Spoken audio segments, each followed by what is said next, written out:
Ahojte, troška také neplánované video zase. Myslím si, že takýchto tu budeme mať pár raz za čas, keď ma kopne múza. A dneska, ako som v práci stála pri okne predtým, ako som mala obednú prestávku a pozerala sa von oknom, aké je vlastne počasie, keďže asi pol hodinku predtým ma vlastne celé ráno pršalo.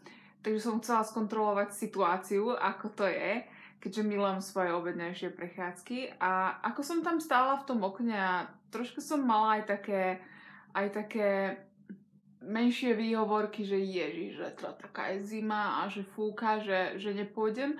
Ale nakoniec som rada, že som si obula tie tenisky, dala si čiapku, rukavice, všetko, zababušila sa a vypadla z kanclu na hodinku sa prejsť. A aj napriek tomu, že fúkalo a aj napriek tomu, že troška začalo pršať, tak som rada, že som išla von a že som urobila niečo pre seba. Tak som sa zamyslela, že vlastne každý jeden z nás má na výber. Že či niečo pre seba urobíte, alebo neurobíte. A je to jedno, že či je to vo fitnesse, alebo či je to v niečom, o čom snívate, že si to chcete splniť. Je to naozaj len na vás, či to naozaj chcete. Taktiež veľa ľudí si myslí, že keď zmeníte životný štýl alebo budete sa stravovať ináč, že ľudia sa na vás budú pozerať ináč. Jasné, že sa na vás budú pozerať ináč a to je úplne normálne. Ja si pamätám pred pár rokmi, keď som začínala všetko krabičkovať a vážiť si, že ľudia sa na mne smiali a vraveli si, že pre Boha, že zasa prišla s nejakou šialenosťou a naozaj nevie, čo robí. Ale oni sa v podstate po tých rokoch asi smiať prestali, keď som dosiahla, čo som chcela. A je naozaj na nás, čo si vyberieme. Môžeme si vybrať aj napríklad ohľadom jedla. Môžeme si vybrať niečo, čo je menej nutrične vyvážené, alebo si môžeme zostaviť celú stravu z viac nutrične vyvážených jedál. Takže naozaj každý jeden z nás má na výber.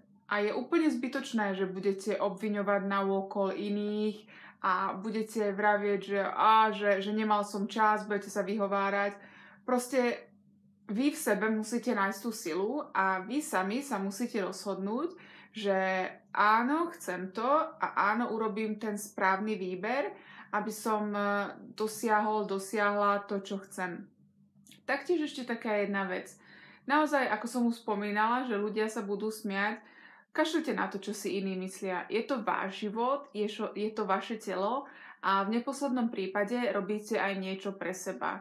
Takže úplne vykašlite sa na okolie, vykašlite sa na to, čo iní vravia a urobte ten správny výber tak, aby ste k tomu svojmu cieľu došli.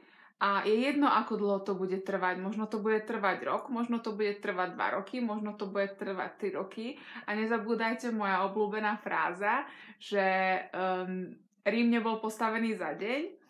Takže len treba ísť, treba byť konzistentný.